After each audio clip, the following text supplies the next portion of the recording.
দেখতে পাচ্ছেন আমরা আবার চলেছি স্বর্গদ্বারে। খাওয়া দাওয়ার জন্য কিন্তু বেশ স্বর্গদ্বার, থাকার জন্য বেশ লাইট হাউস, আর খাবার দাওয়ার জন্য বেশ। তো আমরা এখানে একটু খাবার দাবার নিয়েছি। এখানে নিয়েছি তেল চেলে খাবার, লুচি পুরি, যেটা আমি খাই। আর ম্যাডাম আবার এগুলো থেকে 10 হাত দূরে থাকে। ম্যাডাম নিয়েছে হচ্ছে একটু ব্রেড বাটার আর হচ্ছে গিয়ে অমলেট, একটা ডবল ডিমের অমলেট আর ব্রেড বাটার নিয়েছি আমরা। তো এটা এখন আমরা খাওয়া দাওয়া করবো। তো মানে চেনা পরিচিত দোকান, বিদেশ ঘর, একদম সর্বদানের মুখেই দোকানটা পেয়ে যাবেন, সবাই চেনে একটা, কোনো অসুবিধা নেই। এই যে আমার দাদা রয়েছে, দাদা সবসময় থাকে, যখনই আসবেন যা সার্ভিস সব একদম হাতের নাগালে পেয়ে যাবেন। একবার খালি বলবে না, সামনে চলে আসবে, সবসময় আছে, ওর চিন্তা নেই, তাই তো? সব সময় এখানে লাগবে, ব্যাস বলে দিয়েছে, মানে বলে দিচ্ছে, কোনো কথা হবে।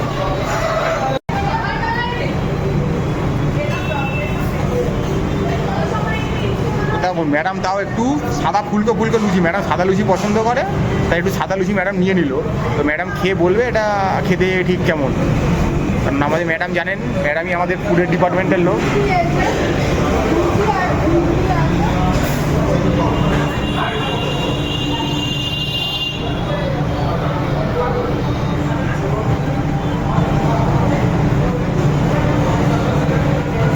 খুব আচ্ছা, বাড়িতে যেমন অনেক সময় হয় আমাদের সিম্পল খাবারের জন্য ওই মিষ্টি একটু আদা জিরে লঙ্কা জিরে বাটা আছে,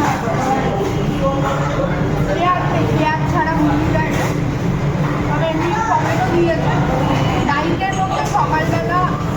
কারণ সকালবেলা হয়তো অনেকেই আছে রকম খাবার পছন্দ করে, ঠিক আছে, লুচিটা ময়দারি লুচি একদম গরম ভেজে দিয়েছে। মানে কোনোদিন এখানে এই আলু মটরের তরকারি হয়, কোনোদিন ছোলার ডাল হয়। আগেরবার আমরা ছোলার ডাল পেয়েছিলাম, আজকে আমরা আলু মটরের তরকারিটা পেয়েছি, তো ঠিকঠাক একদম গরম। আর এটা ব্রেড টোল দিয়েছে, 4টি ব্রেড রয়েছে, তাতে বাটার লাগিয়ে দিয়েছে, আর ডিম ডবল অমলেট দিয়েছে।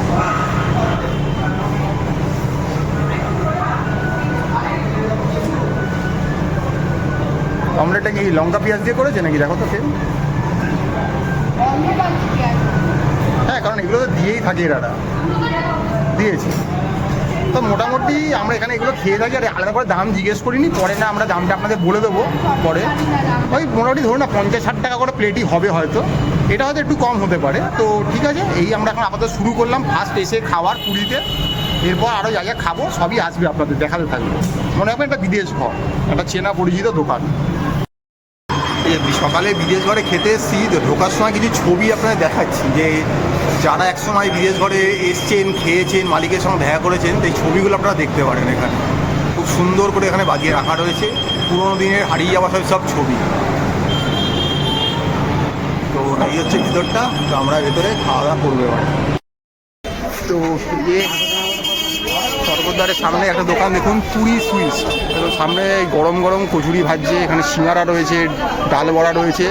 এই যে দেখুন সামনে একদম গরম গরম লুচি ভাজা চলছে একদম, আর ডাল দিয়ে দিচ্ছে এখানে। তো আমরা আগে যেহেতু ওইদিকে খেলাম, তো আমরা এই দোকানে এখন কি খাবো দেখুন। এখানে রয়েছে হচ্ছে এখানকার বিখ্যাত ছানা পোড়া, এটা 300 টাকা কেজি, মানে 100 গ্রামের দাম 30 টাকা। আর এখানে প্রচুর মিষ্টি রয়েছে, প্রচুর গজা রয়েছে, খাজা আর কি, এখানে মানে মিষ্টি রয়েছে। আর এদিকে রয়েছে হচ্ছে রসগোল্লা, রসগোল্লা রয়েছে, এখানে গোলাপজাম রয়েছে, এখানে সারা জিলাপি রয়েছে। আর এদিকে দেখুন শ্রীকৃষ্ণ রয়েছে রুক্মিণীদের সাথে। তো আমরা আবার এখান থেকে কি নিলাম,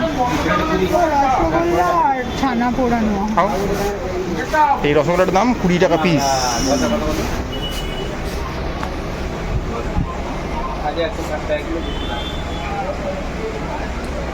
ভালো, কলকাতার থেকে ভালো। মানে একসময় খুব দৈরাত চলেছিল, তো কাঠটা বেশ। কলকাতা না উড়িষ্যা? আমি বলছি কলকাতা তো যথেষ্ট ভালো রসগোল্লা পাওয়া যায়, আর উড়িষ্যাতেও যথেষ্ট ভালো রসগোল্লা পাওয়া যায়। মানে এ ভালো ও খারাপ এটা বলা যাবে না, আমি যথেষ্ট ভালো, দু জায়গাতেই যথেষ্ট ভালো রসগোল্লা। এটা কি ছানা পোড়া, 300 টাকা কেজি, 100 গ্রামের দাম 30 টাকা। ছানা পোড়াটা এটা এখানকার খুব ফেমাস মিষ্টি, খুব ভালো বানায়, একদম টাটকা রসের মিষ্টি, কিন্তু কড়া যে মিষ্টি জড়িয়ে যায় সেই টাইপের ভালো খেতে। তো সকালে খাবার এগুলো আপনারা ট্রাই করতেই পারেন, যদি সারাদিন ধরে এগুলো পাওয়া যাবে কোনো অসুবিধা নেই, আপনি বাড়িতেও কেটে নিয়ে যেতে পারেন, কিনে অসুবিধা নেই। তো আমরা সকালে খাওয়া দাওয়া চলছে।